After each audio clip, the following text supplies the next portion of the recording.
Hey guys, what's up? Judy May here. And on this week's episode of Monday with Maybay, I wanted to talk about the power of choice. See, a lot of times we take our choice for granted. And I've been thinking about this a lot because God gave us free will. God gave us the power to choose what we want to do. No matter what choice we make, right? There's always a positive or a negative consequence to it.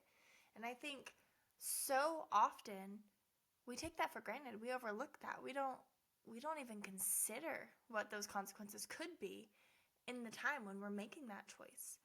And it's just been fascinating to me lately, just the different choices that we can make in every moment, in every second. And I don't know about you, but for me, as a cancer survivor, as someone that actively has cancer, as a single parent, as someone that's been given a second chance at life, I don't want to take anything for granted. And so I've been reflecting lately on just my choices that I've made, and a lot of them have been spur of the moment, sporadic, exciting things that I thought were going to exhilarate me and just make me feel alive in that moment. But they always had a negative consequence tied to it. And in the time, I didn't realize that. But unfortunately, as I'm growing older and I'm looking back at all these choices that I've made over the years, I can see the same routine. It's predictable almost, right? We just want to feel alive. We want to feel anything, especially in this world where we try to numb our feelings half the time because emotions are terrifying. Emotions are scary. I have been through child abuse from birth, pretty much physical abuse, sexual abuse, mental abuse. I've gone through just this vicious cycle of questioning my self-worth, wondering if I'm ever going to be good enough for someone to love me, for someone to choose me. My own parents didn't even choose me. I went through 20 something different foster homes, and none of them chose me. None of them wanted me. And then I went through a whole another vicious cycle of, relationships and partners, of never feeling adequate, never feeling good enough. And then as a 14-year-old girl, I got told I had cancer. And it wasn't really scary for me.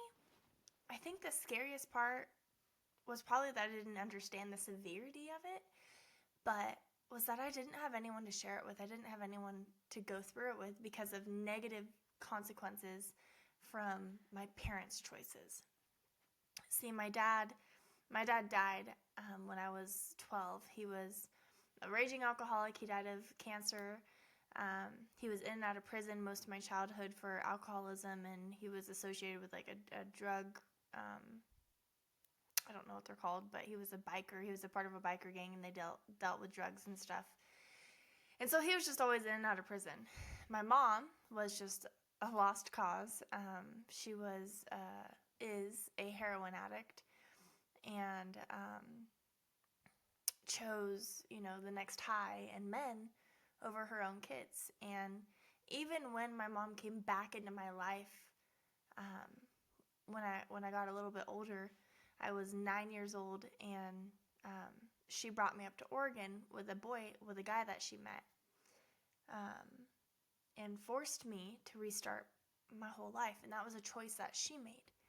Well, with that choice came a bunch of other negative choices that she made as well. And unfortunately, her negative consequence was not only losing me and her other 11 kids, but was also spending time in prison for those choices that she made. And so I was affected by it because I went back into the system. I went through foster care all over again. I went into protective housing while my mom was going through trial to go to prison, her and her boyfriend, and then I got out of the protective housing and I went into a foster home. And my dad died. And it all happened super fast. We found out he had cancer. They released him from prison so he could spend his last month as a free man. And I got to go down and sit with him.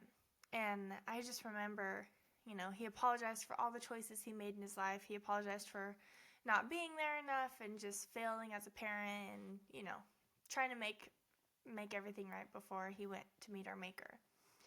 And it was right after my dad died, like a year later, that I found out I had cancer for the first time. And like I said, it wasn't the initial diagnosis that was scary. It was the fact that I didn't have anyone to go through it with. So as a 14-year-old kid, I went through brain surgery. I went through chemo and radiation all by myself. And it was terrifying because of choices other people made previously. And I didn't understand it at the time. I thought God was punishing me. But in reality, it was just negative consequences from other people's choices. And so I went through my treatment, and God brought me this wonderful lady that helped me get through my treatment, that came and checked on me every day, that sat with me, and was honestly just heaven sent. I probably would have gave up if it wasn't for her. And then, as soon as I got out, I got put in remission, I started drinking. And I just was so mad at the world, and I didn't understand what was going on, and I just started drinking heavily and partying. And then I ended up, pregnant with my son. And I was mad at God again. But it wasn't God that kept punishing me. It was my choices at that point. It was my choices that led me down that road of uncertainty, that gave me that self-destructive path of negative consequence after negative consequence after negative consequence. And so, had my son, my cancer had come back, and so I was going back through chemo and radiation after having my son, and I was just so mad, and I just remember just like, why, God, why me? And I went to church, and Pastor Scott gave a beautiful message about going through trials in life, and how it's not a negative consequence. God's not punishing you. He's trying to teach you a lesson. And I was like, yeah, right. But then I just remember reading my notes over and over and over again. And I read them again this weekend, actually, which is why we're talking about it today. But I just remember reading my notes, and I saw something in there that said, do I have a bitter heart? Why am I hardening my heart? What choices did I make to harden my heart? Why am I turning my back on God? And I just sat there and I stared at that for a while, because I've craved my entire life was to feel like I belong, was to feel like I'm accepted for me. And the only person that has ever truly accepted me for me is God. And I never understood that until recently. It took 29 years for it to get through my big, thick skull that God loves me more than anyone in my entire world ever has. My son loves me unconditionally, and anyone that's ever met him can tell you he's a huge mama's boy. I am his number one person. He is my number one person. But God loves me more than my own son even does. And that right there is a positive consequence to a choice I made. See, when I found out I was pregnant with my son, I wanted to abort him. I had cancer.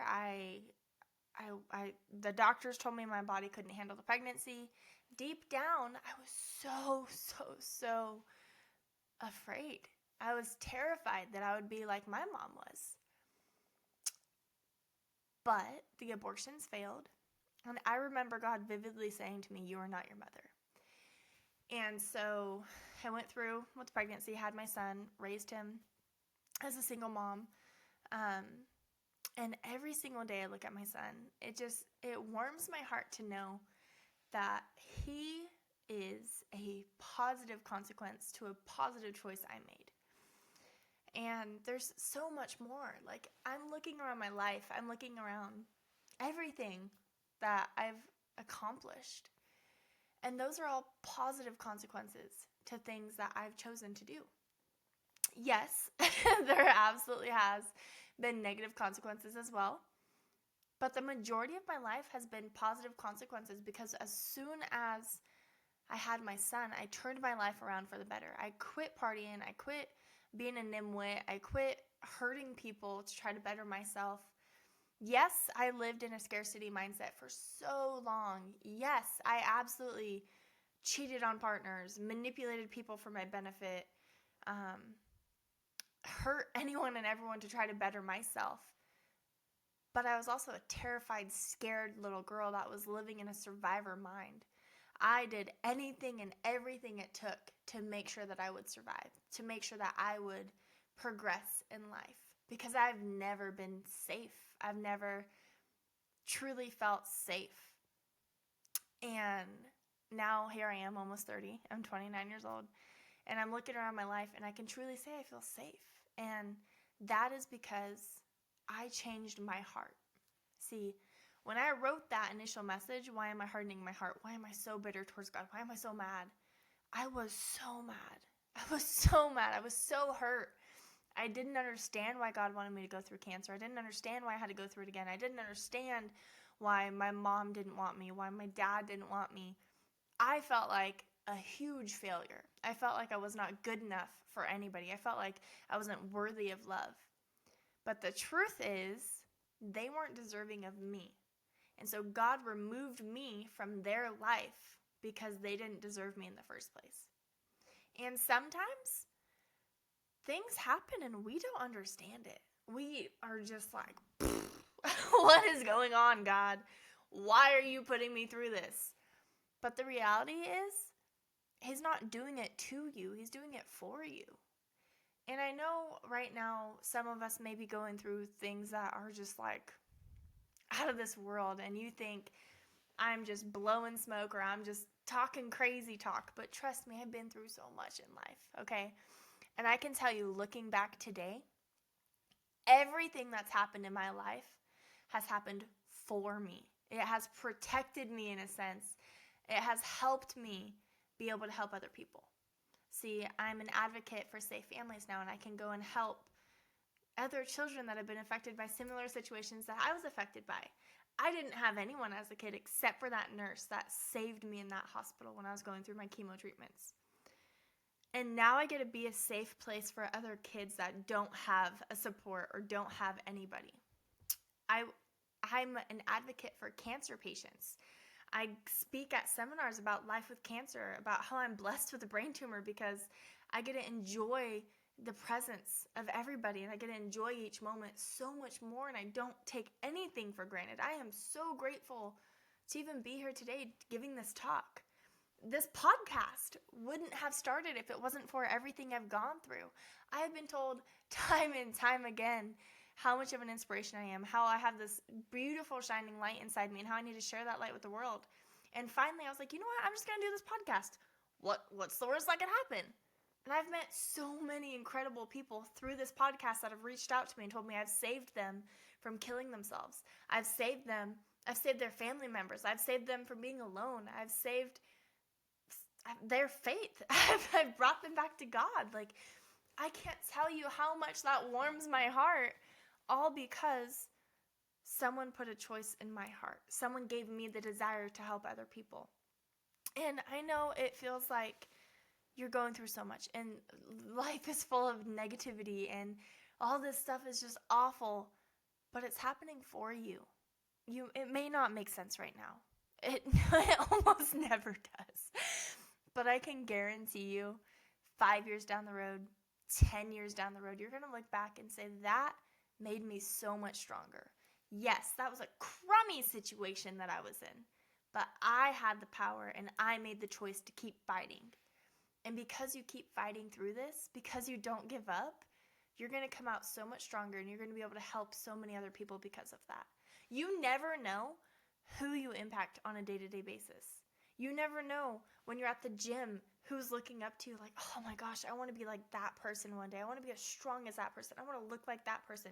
When you were just struggling to even do a hack squat, that was me today, okay? But I had this girl come up to me and she was like, you're my inspiration, girl. Keep it up. You're killing it. And I'm like, what? Girl, I couldn't even do a hack squat of 105 pounds. I was struggling. Was I proud to admit that? No, but it happened, okay? All I'm saying is don't give up. Keep being the best version of yourself that you can possibly be. keep making those sacrifices, keep making those positive choices, because every single choice you make, there's a positive or a negative consequence to it. If you make a negative choice, you're going to get a negative consequence, and it's just going to be this slippery slope mudslide effect, and it's going to be miserable. But if you make that positive choice, you're going to get a positive consequence, and then it's just going to keep building and keep building and keep building, and before you know it, you're going to be sitting in this beautiful house with this beautiful view, full of all of these accomplishments, full of a grateful heart, and you're going to be able to smile and say, God is working in my life, all because of choices that I've made. So I want to encourage you, if you're going through something right now, if you feel like giving up, if you feel like all your efforts are for nothing, I promise you they're not for nothing, okay? Keep fighting, keep pushing forward, keep being the best version of you that you can possibly be, because God is working for you, God is working in you, and you will see it. You may not see it today, you may not see it tomorrow, but I promise you one day you're going to look back at that beautiful mountain you climbed, and the view is going to be breathtaking. So that's all I have for you today. I pray that you make it your mission to make this week a beautiful week. Make it your goal to make someone's day better, and don't give up on yourself. I know we all have hard times. I know we all go through trials and tribulations, and sometimes it doesn't make sense, all right? But I guarantee you God's working. So just pray on it. All right. I love you guys. Thank you so much for being here. Thank you for the continued support. And I will see you next week for another episode of Mondays with Maybe.